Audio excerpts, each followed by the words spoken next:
This man, James Buchanan Barnes, also known as the Winter Soldier, stands before you today as a man of blood. Over the past 70 years, he has worked for the cause of oppression against the free world. He has assassinated many innocent men and women, among them the former President of the United States himself. He was behind the deaths of two people who were more close to us than any of them, perhaps, Howard and Maria Stark. He is without doubt a killer, but not a murderer. Let's backtrack a little. The man you know as the Winter Soldier was born in the year 1917 in the town of Shelbyville, Indiana.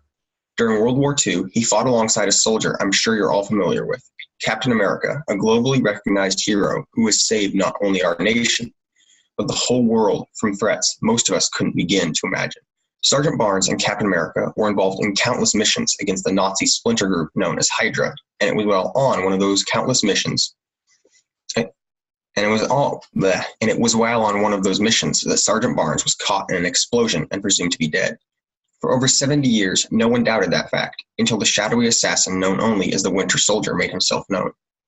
This man had worked in secret over the past several decades, leaving behind sparse rumors of his killings and other dark work that the intelligence community of the world refused to confirm.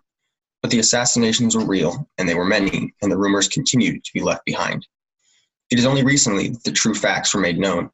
Sergeant Barnes was saved from death by Hydra, only to be molded, trained into the assassin known as the Winter Soldier. Under their power, he did their work and did it well. The Winter Soldier has killed a near countless number of innocents over the years. There can be no doubt about this. He was the one responsible for the death of U.S. President John F. Kennedy. He killed Howard and Maria Stark in cold blood. But is he guilty of these crimes? Should he be held accountable for these deaths performed at his hands? Ladies and gentlemen, I am here to argue that Sergeant Barnes should not. There are some, among them the renowned Mr. Stark, who hold Sergeant Barnes responsible in unwavering conviction for the deaths of his parents, and we may sympathize with him for his loss. But these are the courts of justice, not the dark halls of personal retribution or revenge. Sergeant Barnes must be judged fairly. We know he has committed injuries, but should these injuries be considered wrongdoing? What of Sergeant Barnes' motives behind the crimes? What was his state of mind? How did he consider his victims? A careful analysis of the situation should reveal the answer to us. It is against our laws and against the laws of the free world to commit murder. Murder is an incurable injury and as such should be treated with the proper gravity. However, ladies and gentlemen, I come before you now to say that Sergeant Barnes has not committed murder at all. Why, you might ask? It has been recognized for quite some time that, when under the tutelage and influence of Hydra, Sergeant Barnes was not possessed of free will. Numerous documents and other pieces of evidence show that his mind was routinely wiped of former memories that might break his loyalty to them, causing him to wake up, in a manner of speaking. It has also been shown that Sergeant Barnes was treated with the most extreme forms of psychological conditioning, rendering him absolutely powerless to refuse his captor's wishes. This conditioning remains in place to this day, as evidenced during the recent civil war among the team known as the Avengers. A man disguised as a psychologist managed to infiltrate the cell where Sergeant Barnes was being held and, utilizing the trigger words for the Winter Soldier protocol, reactivated Sergeant Barnes. It seems that over time, the effects of the conditioning will wear off, but Hydra was constantly building on the conditioning, strengthened with their ability to wipe the subject's memory. We now come to the motive behind the crimes. As stated before, when Sergeant Barnes was activated for duty in order to perform an assassination, he had absolutely no choice in the matter. We can therefore infer that, as such, he had no real motivation at all.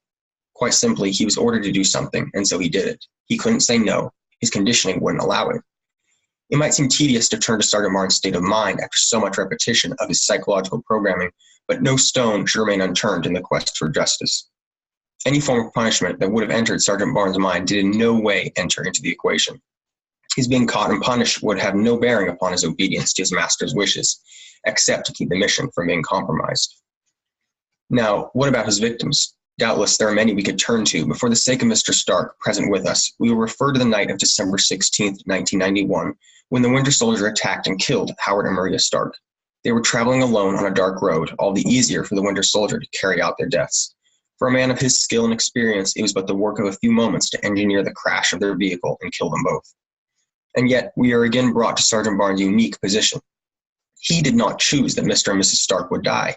There was no particular reason why he should kill them at all. The choice was not his. Others decided for him. He was powerless to refuse. Sergeant Barnes' unfortunate internal nature gives him access to a sort of modified insanity defense, since it's not every day we are tasked with determining the innocence or guilt of a brainwashed assassin. In this case, he is protected by the laws of the United States of America from the repercussions of his actions. Some may still doubt, how do we know he carried out these deaths unwillingly?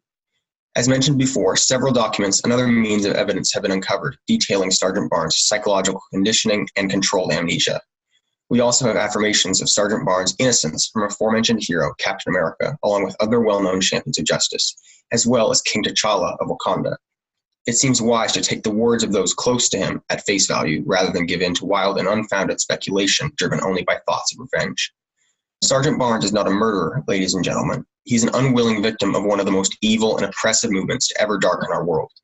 Many have painted Sergeant Barnes as a ruthless butcher, fueled by their sorrow over their very losses, which we share with them for their sakes.